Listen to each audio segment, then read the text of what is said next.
विस्तार से। राजधानी भोपाल में कांग्रेस के वरिष्ठ नेता कांतिलाल भूरिया ने प्रेस कॉन्फ्रेंस की। कांतिलाल भूरिया ने कहा कि नीमच में आदिवासी युवक को घसीटकर हत्या के मामले पर कांग्रेस ने जांच समिति गठित की, जिसमें जांच दल के अध्यक्ष कांतिलाल भूरिया सहित विधायक और पदाधिकारी शामिल रहे। लोगों से बातचीत में पता चला है कि सरपंच पति ने पहले युवक को वाहन से टक्कर मारी, जिसके बाद मारपीट की गई और उसके बाद मेटाडोर से बांधकर उसको सड़क पर घसीटा गया, जिसके बाद घायल युवक की इलाज के दौरान मौत हो गई है। साथ ही उन्होंने मंत्री ओम प्रकाश सकलेचा पर मामले को दबाने का आरोप लगाया है। उन्होंने कहा है कि आदिवासियों को सकलेचा दबाने का काम कर रहे हैं। हम लोगों ने सारी स्थिति देखी और सब प्रकार के लोगों से पूछताछ भी की, फिर आखिर में ये घटना कैसे घटी। क्योंकि भारतीय जनता पार्टी सरकार जब से आई, आदिवासियों के ऊपर अत्याचार, उनकी बहन बेटी के साथ इज्जत के साथ खिलवाड़, आए दिन उनको अपना परेशान करने का तरीका आप और हम देखते आ रहे हैं।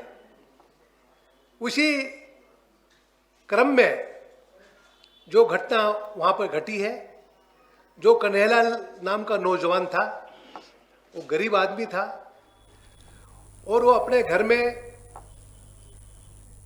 चिकित्सा शिक्षा मंत्री विश्वास सारंग ने कहा कि प्रदेश में कोरोना के मामले काफी कम हुए हैं। 18 नए पॉजिटिव मरीज मिले हैं।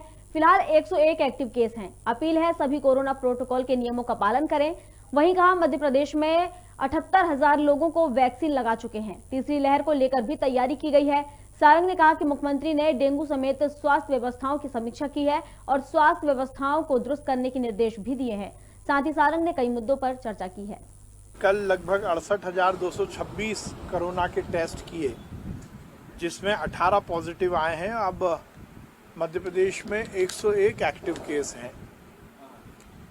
हमने लगातार इस बात को सुनिश्चित किया है कि मध्य प्रदेश में रिकवरी रेट बढ़े और पॉजिटिविटी रेट कम हो, और इसीलिए जनता के सहयोग से पूरी तरह कोरोना प्रोटोकॉल का ध्यान रखते हुए लोग अपनी दिनचर्या को भी पूरी तरह से निभाएं और उसके साथ साथ ये भी सुनिश्चित करें कि वो अपने और अपने परिवार को इस भीषण संकट से बचा के रखें। कल सिरोंज में नगर पालिका के अंतर्गत पीडब्ल्यूडी के सब इंजीनियर पर कार्रवाई हुई है। जानकारी के मुताबिक इंजीनियर अशरफ अली खान ने ठेकेदार कैलाश यादव से रिश्वत मांगी थी। ठेकेदार ने बताया कि 1,30,000 के काम के एवज में 30,000 रिश्वत मांग रहे थे, जहां ठेकेदार ने प्रताड़ना से तंग होकर लोकायुक्त तो पुलिस से शिकायत कर दी। एसपी मनु व्यास ने बताया कि फरियादी का आरोप है कि इससे पहले भी आरोपी उससे रिश्वत ले चुका है, जिसके चलते आरोपी को रिश्वत लेते रंगे हाथों गिरफ्तार कर लिया गया है। एक आवेदक कैलाश यादव करके आए थे, जो सिरोंज तहसील के थे।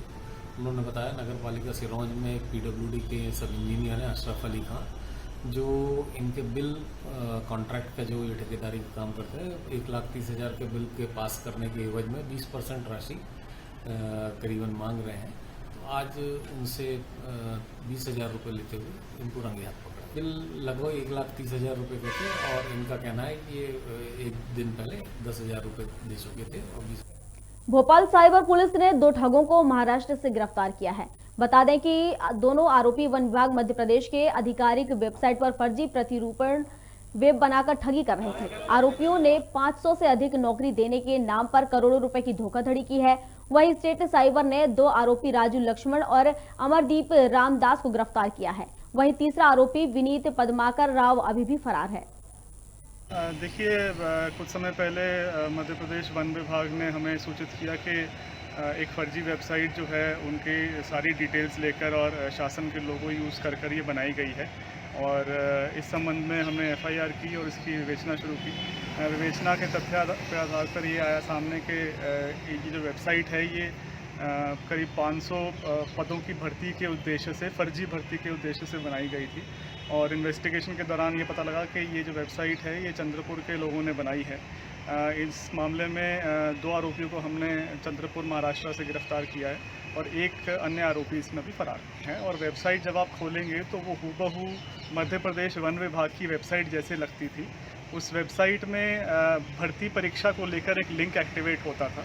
उस लिंक पे जब आप क्लिक करेंगे तो उसमें आपको भर्ती के कुछ शर्तें दिखाई देंगी और पद दिखाई देंगे, उसमें आपकी जानकारी मांगी जाएगी। और उस भर्ती के लिए आपसे कुछ पैसे मांगे जाएंगे। तो जबकि फॉरेस्ट विभाग ने हमें सूचित किया कि उनके द्वारा कोई भी ऐसी भर्ती जो है वो नहीं की जा रही है। आष्टा के ग्राम लसूड़िया में 7 दिवसीय भागवत कथा का आयोजन किया जा रहा है। वहीं कथा का वाचन पंडित धर्मेंद्र अग्निहोत्री कर रहे हैं। इस मौके पर संत दीदी सीमा अग्निहोत्री छिपानेर भी कथा में शामिल हुई। वहीं बजरंग सेना की प्रदेश संयोजिका उर्मिला मराठा, जिला अध्यक्ष राजेंद्र सिंह ठाकुर और अजय पटेल, सुमेर सिंह पटेल जिला महामंत्री भी शामिल हुए। वहीं ग्राम समिति के कमल सिंह ठाकुर, सुरेंद्र सिंह ठाकुर, गोपाल सिंह ठाकुर, जीवन सिंह भी कथा में शामिल हुए। नगरपालिका बैरसिया ने शिविर का आयोजन किया। शिविर में गरीब और असहाय लोगों की मदद के लिए योजनाओं का लाभ दिया गया। इस दौरान प्रधानमंत्री आवास योजना और स्ट्रीट वेंडर योजना का हितग्राहियों को लाभ दिया गया। इस शिविर में जिन पात्र लोगों को प्रधानमंत्री आवास या स्ट्रीट वेंडर योजना का फायदा नहीं मिला है, उनके फॉर्म जमा किए गए हैं ताकि उन्हें योजना का फायदा मिल सके। साथ ही जिन लोगों को समस्याएं आ रही थी, उनकी समस्याएं सुनी गईं। इस मौके पर बैरसिया विधायक विष्णु खत्री ने लोगों की समस्याएं सुनी और उनका निराकरण करने के लिए आश्वासन भी दिया। में ये जो शिविर रखा गया, ये प्रधानमंत्री आवास योजना में जो ऐसे हितग्राही जो बैरसिया के अंदर अभी तक 6 DPR बनी है और इन 6 DPR में हमने लगभग 2100 हितग्राहियों को लाभ पहुंचाया है। या तो उन्हें पहली किस्त मिली है या दूसरी या तीसरी।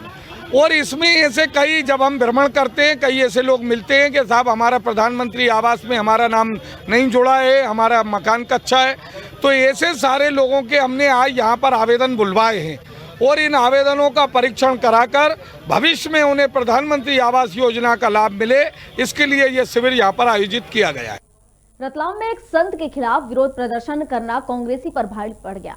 कांग्रेस ने महंत स्वामी नरसिंहानंद सरस्वती द्वारा की गई टिप्पणी को लेकर विरोध प्रदर्शन किया था। इस प्रदर्शन के दौरान कांग्रेस नेत्रियों ने संत के पोस्टर पर चप्पलें मारी, जिसका वीडियो सोशल मीडिया पर वायरल होने के बाद हिंदू संगठन के कार्यकर्ता भड़क गए। पुलिस ने इस मामले में शहर कांग्रेस अध्यक्ष महेंद्र कटारिया सहित कांग्रेस की 9 महिला नेत्रियों पर प्रकरण दर्ज किया है। पुलिस ने प्रदर्शन करने वालों पर धार्मिक भावनाएं आहत करने सहित विभिन्न धाराओं में केस दर्ज किया है। कुछ जो समाज के कार्यकर्ता आए थे, उनका कहना था कि सर हमारे धार्मिक भावनाओं को ठेस पहुंची है और एक पोस्टर लगाकर उस पर कुछ आपत्तिजनक प्रहार किए गए थे। उस बात को लेकर एक रवि की तरफ से, रवि जी हैं, उनकी तरफ से 295 भारतीय संविधान की धारा में अपराध पंजीकृत किया गया। महिला नेत्री जो हैं उनके खिलाफ अभी वो देख के बता सकता, उसमें जो उन्होंने लेखी आवेदन दिया है उस आवेदन पर से प्रथम दृष्टया अपराध 295A का पंजीकृत किया है। राजधानी भोपाल में महामंडलेश्वर स्वामी अखिलेशानंद गिरी ने बड़ा बयान दिया है। उन्होंने कहा कि गाय को राष्ट्रीय पशु घोषित किया जाए। उन्होंने इलाहाबाद कोर्ट की टिप्पणी का भी जिक्र किया है। उन्होंने कहा कि माननीय न्यायाधीश ने जो गाय से संबंधित अपने बेबाक विचार व्यक्त किए हैं, वह भारतीय संविधान की गोवंश सुरक्षा के अनुरूप है। हाईकोर्ट ने जो निर्णय दिया है वो बड़ा महत्वपूर्ण निर्णय है और सुप्रीम कोर्ट के 8 जजों की जो संविधान पीठ थी, उसने जो निर्णय दिया था, उसने कहा था कि गायों के कत्लखाने तो भारत में पूरी तरह से बंद हो जाने चाहिए। ये उसकी ही पुष्टि करता है। कई राज्यों ने इस प्रकार के निर्णय दिए हैं राज्य के हाई कोर्ट ने, तो ये निर्णय बड़ा समसामयिक है। और इस समय गो भक्तों की जो भावना देश में है और देश को लेकर जो चिंता चल रही है, आर्थिक दृष्टि से चिंता चल रही है, आत्मनिर्भर की दृष्टि से भारत आत्मनिर्भर बने, ये जो चिंता चल रही है, स्वावलंबन की दृष्टि से जो चिंता चल रही है, उसमें गाय का बड़ा महत्वपूर्ण योगदान हो सकता है और रहा है। क्योंकि गाय आर्थिक समृद्धि का आधार रही है, गाय कृषि समृद्धि का आहार रही है, गाय पर्यावरण की संरक्षिका रही है। इस दृष्टि से भी हमको विचार करना चाहिए। धर्म के दायरे में या आस्था के दायरे में या संस्कृति के दायरे में रखते हुए भी हम इसको कई विधाओं के दायरे में रखते हैं, इसलिए टिप्पणी बड़ी महत्वपूर्ण। सिंगरौली पुलिस ने रेत माफियाओं के खिलाफ कार्रवाई की है। पुलिस ने सोन नदी के घाट से अवैध रेत का परिवहन करते 2 ट्रैक्टर जब्त किए हैं। जानकारी के मुताबिक झटकटा घाट से अवैध रेत का परिवहन किया जा रहा था। मुखबिर की सूचना पर यह पूरी कार्रवाई की गई है।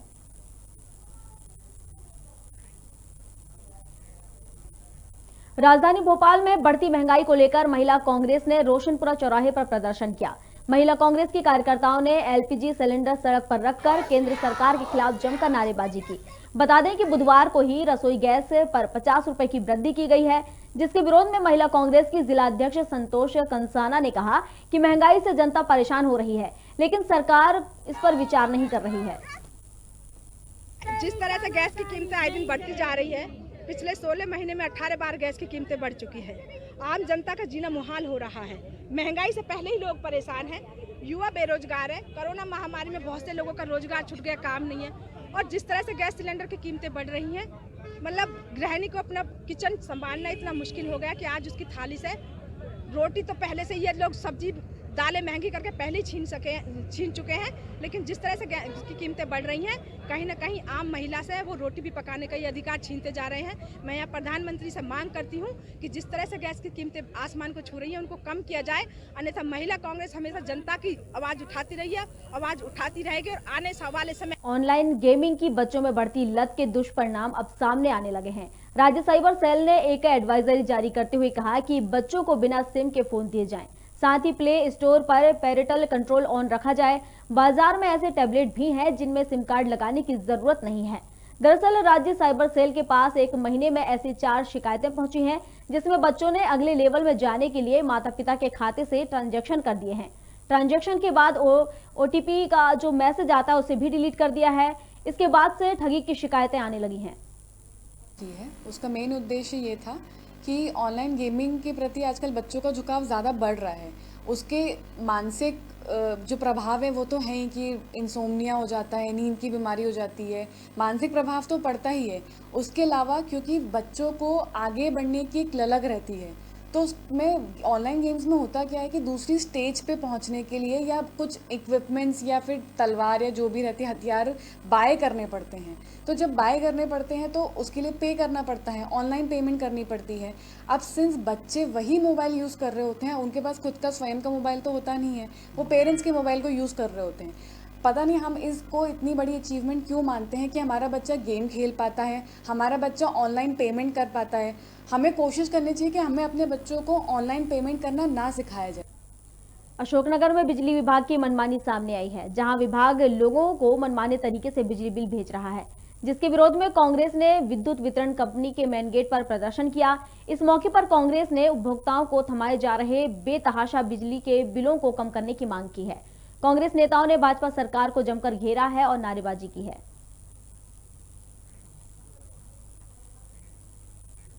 उमरिया जिले में TBCL कंपनी करीब 3 साल से सड़क का निर्माण कर रही है, लेकिन अभी तक निर्माण कार्य पूरा नहीं हुआ है। नरोजाबाद रेलवे के सामने अधूरी सड़क हादसे शिकार बन रही हैं। कोई मुआवजा को लेकर शायद है, या कोई इलेक्ट्रिक पोल है, या जो भी है उसके कारण ये पाई। लेकिन ये बड़ी बड़ी सड़कें बन गई, इलेक्ट्रिक का कोई मापदंड नहीं आया, ना कोई मुआवजे का मापदंड आया। मैं इस बात को लेकर कलेक्टर साहब के संज्ञान में लाऊंगा और तत्काल इस सड़क को बनवाने के लिए मैं बोलूँगा कि तत्काल सड़क बन जाए, ताकि जो घटनाएं हो रही हैं। अरे बहुत एक्सीडेंट होते हैं भैया, बहुत एक्सीडेंट होते हैं, और सिर्फ रोड विभाग के चलते ही होते हैं। ये वो खुद नहीं बनाना चाहती है, गैप कर करके बनाती है, अधूरा काम करके बनाती है। कम से कम रतलाम के बाजना बस स्टैंड क्षेत्र से नगर निगम ने अतिक्रमण हटाया है। बताया जा रहा है कि 4 लेन निर्माण के लिए अतिक्रमण को हटाया गया है। वहीं कई लोगों ने स्वयं ही अपने अतिक्रमण और गुमटियों को हटा दिया है। साथ ही इस दौरान मौके पर निगम के अधिकारी, कर्मचारी और पुलिस बल मौजूद रहे। खबर भारत में खबरों का सिलसिला जारी है। आप बने रहिए खबर भारत के साथ। नमस्कार।